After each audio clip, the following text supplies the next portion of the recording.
Om Namo Bhagavate Vasudeva. Hare Krishna, dear devotees. Want to wish everybody happy Diwali and happy Govardhan Puja, happy New Year. And wanted to seek the blessings of Radha Madhav, Radha Shamsundar, Krishna Balaram, Bal Gopal, Radha Damodar, Nrsingadev, Jagannath, Baladev, Subhadan, Gaunitai, Tulsi Mani, Haridas Thakur, Srila Prabhupada, Guru Maharaj, and the assembly devotees. So, chapter 70 of Srimad Bhagavatam Puran, of Canto number 10. Lord Krishna's daily activities. This chapter describes Lord Sri Krishna's daily activities and two proposals placed before him, one by a messenger from Dwaka and another by sage Narad. So what are his daily activities? Early morning, in the early hours of the morning, the wives of Lord Madhav, each embraced around the neck by their husband, cursed the crowing roosters as Krishna would rise from the bed during the Brahma Murta period.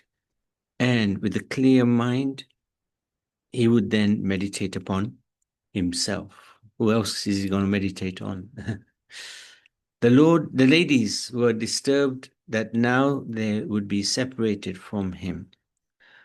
After bathing and executing the dawn rituals and other religious duties, he would offer oblations onto the sacred fire, chant the Gayatri mantra, worship and pay tribute to the demigod sages and forefathers, and offer respects to learned Brahmins.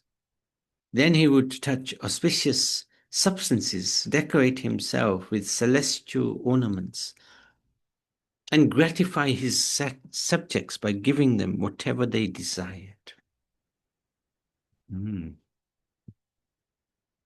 Each day, the Lord worshipped the rising sun and would then carefully worship his elders and the Brahmanas, whom he would offer cows with gold-plated horns and pearl necklaces. Daily, the Lord gave 13,084 cows, which provided abundant milk, accompanied by their calves to the learned Brahmins. So this is incredible to hear and read, because the Lord is engaged in activities like worshipping Suryadev, also the elders, the Brahmanas, also giving respect to the Devatas. And it's eye-opening, actually, eye-opening, because we shouldn't feel because we're worshipping Krishna, we don't have to do anything else. Of course, our exclusive focus is Krishna, no doubt about it. But even Krishna himself gave respect to everything around him which helps sustain our lives. This is very important. And he's meditating upon himself.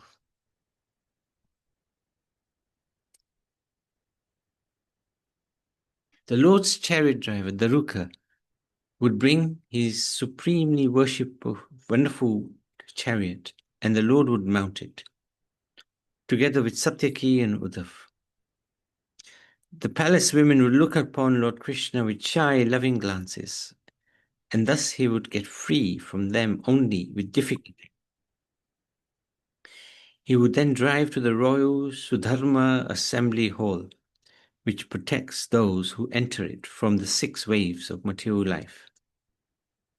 When he would take his seat in the assembly surrounded by the Yadavas, he would appear like the moon surrounded by the circle of stars called nakshatras.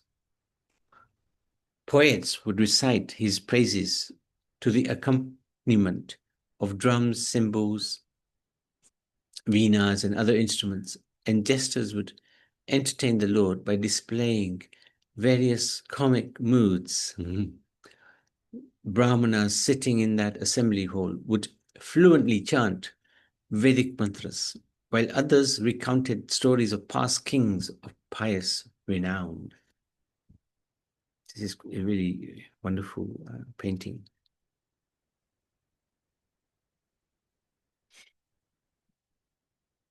On one occasion, the doorkeepers escorted a messenger into the assembly hall. The messenger offered prostrated obeisances to the Lord and then, standing with joined palms, addressed him, O Lord, Jarasandh has captured 20,000 kings who had refused to submit absolutely to Jarasandh during his world conquest, and is holding them prisoner in the fortress named Girivraja. Please do something, for these kings are your surrendered devotees. His prayers on behalf of the 20,000 kings were as follows. People in this world are always engaged in sinful activities and are thus bewildered about their real duty. You have descended into this world with your personal power to protect the saintly and suppress the wicked. We have rejected the real happiness of the soul, which comes by rendering selfless service to you. Wielding alone the prowess of 10,000 maddened elephants, Jarasandh has locked us up in his house, just as a lion captures sheep. As you allowed him to defeat you once. Now he is so filled with pride that he dares to torment us. Please bestow good fortune on us poor souls. This is the message of the kings imprisoned by Jarasandh, who all hanker for your audience, having surrendered to you. Just at that moment, Narad Muni appeared. Lord Krishna is the worshipable master of even planetary rulers like Lord Brahma and Lord Shiva. Yet as soon as he saw that Narad Muni had arrived, he joyfully stood up along with his ministers and secretaries to receive the great sage and offer his respectful obeisances by bowing his head. This is so incredible. They offered the great sage a seat, which he humbly accepted. And then Lord Krishna gently spoke the following truthful and pleasing words. Since you travel all over the universe, spreading freedom from all fear, and since there is nothing unknown to you within God's creation, please inform us what the Pandava brothers are planning to do. Narad Muni then praised the Supreme Lord. The insurmountable power of your Maya can bewilder even the creator of the universe, Brahma, and you disguise yourself by your own energies while moving among the created beings, as a fire covers its own light with smoke. Who can understand your purpose? With your material energy, you expand and also withdraw this creation, which thus appears to have substantial existence. The living being caught in the cycle of birth and death does not know how he can be delivered from the material body, which brings him so much trouble. This material life, this material body it can be, and it is actually a cesspool or a pit of trouble. But we're thinking, yeah, we're happy. But actually, it's a crazy world. But you, the Supreme Lord, descend to this world in various personal forms, and by performing your pastimes, you illuminate the soul's path with the blazing torch of your fame. Thus I surrender unto you. So these are prayers, wonderful prayers by Narad Muni. Narad Muni is one of the greatest devotees. So then he replies to Krishna's question. King Yudhishthira desires to perform the Rajasuya sacrifice, intending to worship you with the greatest fire sacrifice. For this, he requests your sanction and presence. Many demigods and illustrious kings will come just to see you. Understanding that the Yadavas wanted to defeat Jarasandh, Lord Krishna asked his wise minister Uddhav to determine which of the two matters at hand the defeat of Jarasan or the Rajasuya sacrifice should be attended to first. So Uddhav again. Uddhav is a very confident servant of the Supreme Lord. Krishna always consulted Uddhav. Chapter 71.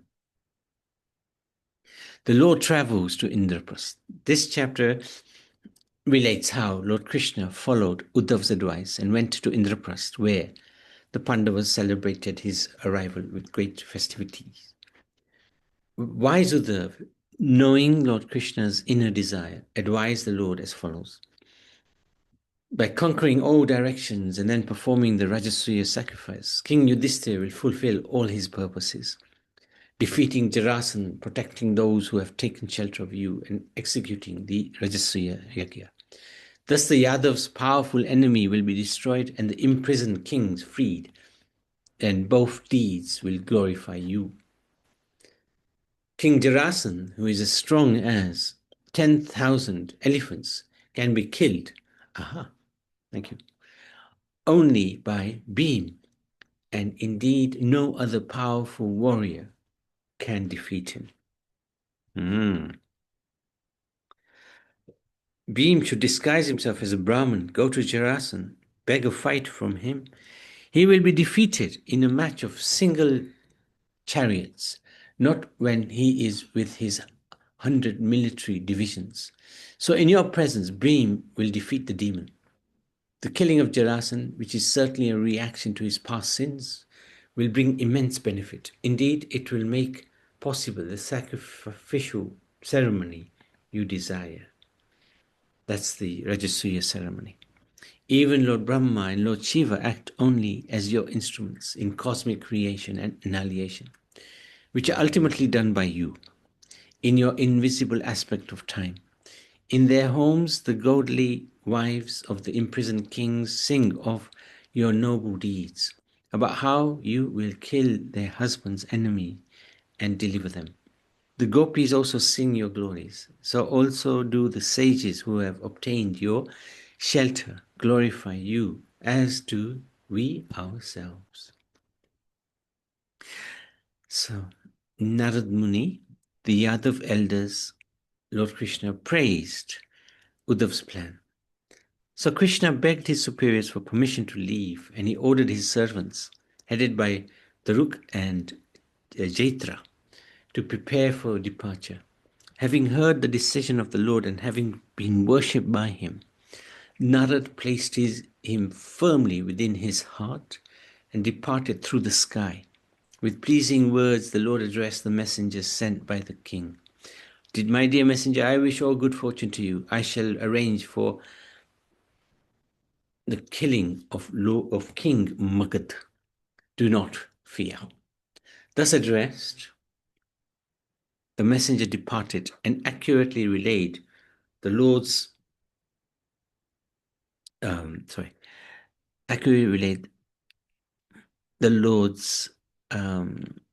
message to the kings. Thereafter, Krishna had arranged for the departure of his wives, children, and baggage, and taken leave of Lord Shankarsan, that's Balaram, and King Ugrasen. Lord Krishna mounted his chariot, which flew a flag marked with an emblem of Garud. He travelled through the provinces of Anartha, Sauvira, Marudesh, Vinasana, Panchal, and Matsya.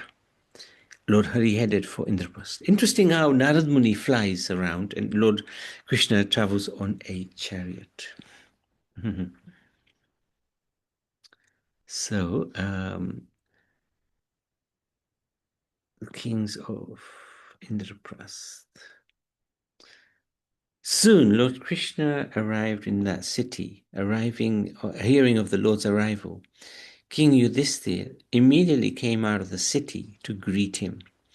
As songs and musical instruments resounded along with the loud vibration of Vedic hymns, melted with affection when he saw his dearmost friend Lord Krishna after such a long separation. Yudhishthira repeatedly embraced him losing external consciousness in his ecstasy. As soon as King Yudhishthira embraced him, the king became free of all contamination of material existence. He immediately felt transcendental bliss and merged in an ocean of happiness.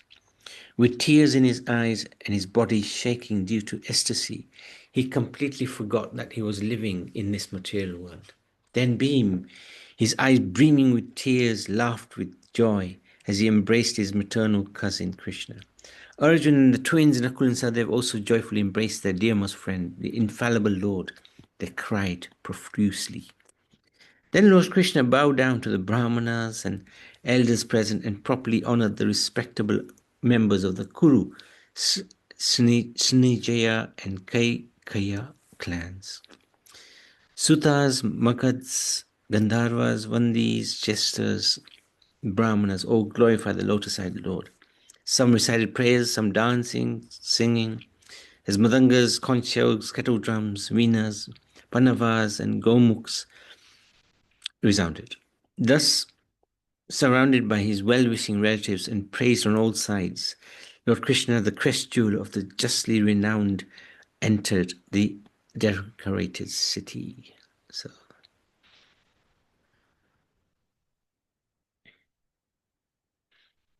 So the roads, homes, roofs, men and women of Indraprastha were all splendidly, in various ways, decorated in various ways. And thus Lord Krishna saw the royal city of the king of the Kurus. When the young women of the city heard that Lord Krishna, the reservoir of pleasure for human eyes, had arrived and entered the city, they hurriedly went into the royal road to see him, abandoning their household duties and even leaving their husbands in bed. Observing Lord Mukund's wives passing on the road like stars accompanying the moon, the women exclaimed, how have these ladies done that? Krishna's generous smiles and playful sideward glances. How have these ladies? Not quite sure about that bit. The citizens and sinless leaders came forward to worship the Lord, as did the members of the royal household. So this is Lord Krishna entering Indraprastha.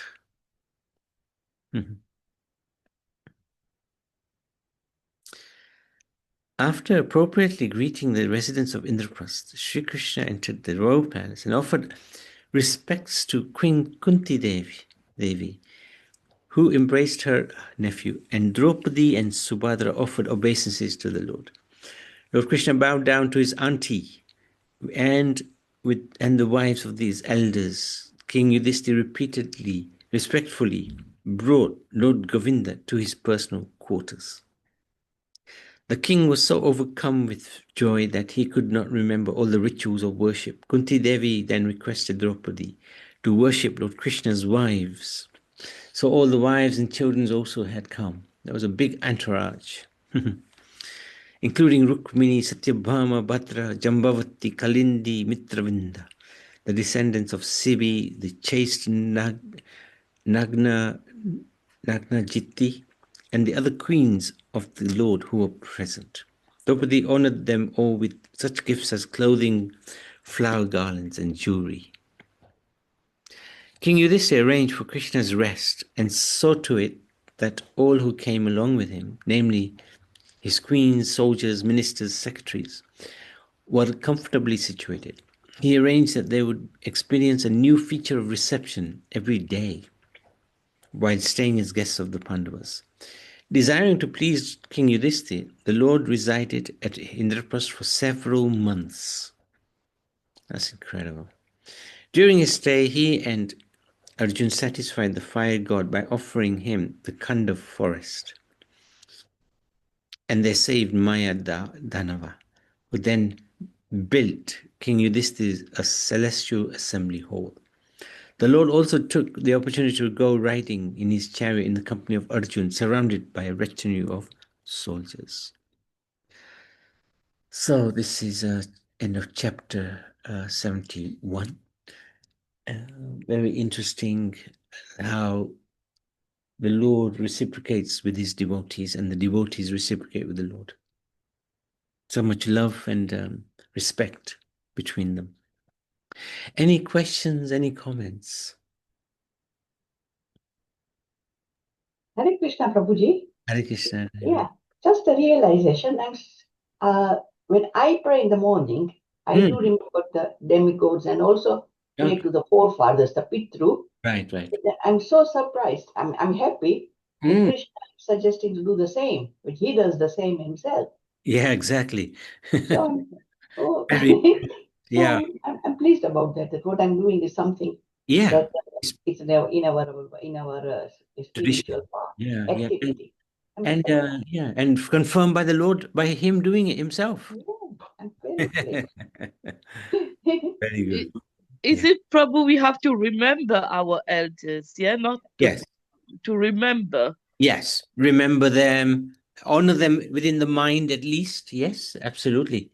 And then Okay. when the appropriate time is there, Shrad and all that, we do the necessary at that time. Isn't that we are devotees and we don't have to care? We worship Krishna. I don't have to care about anybody else or anything else. No. Yeah. So this is very interesting, actually. Very, very interesting. What I say in my prayers is that may my Pitru we find peace and Yes. trupti thayam natma trupti mare. Ha, ha. Good. Yeah. Makes a lot of sense. Makes a lot of sense. Good. And that's very good because we owe so much to so many. And some of these debts can never be repaid anyway. But at least we make an effort. Yeah. Yeah. What do we have to do, Prabhu? Sorry, I didn't understand. There's so many debts we owe, right? To the Yeah. parents, to demigods, to even those who do just general work outside, like cleaning the roads and but of course by paying council tax, we take care of that debt. But the debt owed to the parents, for example, or the forefathers, is very hard to repay, practically impossible to repay. So if we do something, at least we're like we're not being very just self-centered and selfish. Some prayer, some good wishes, getting their good wishes is very important. So on a daily Yeah. basis, yeah, on a daily basis, like Krishna is doing. That's so amazing. His daily activities include that. So Yes. So even if, like, let's say when I do arti, then they say, when you finish, offer it to the. right, exactly Yeah. right, exactly right. That's a good thing, also. That's a Yeah. fantastic thing. Yeah, I do the same. Okay. I do the same. Yeah. Yeah, All right. very good, very good, very. Thank you. At least I know I'm doing something. Otherwise, Yeah, yeah. No, thank you so much. Very good. that's all right. Hello, Prince. Come in. Okay. If there's nothing else, we can stop there. Srimad Bhagavad Puran ki jai.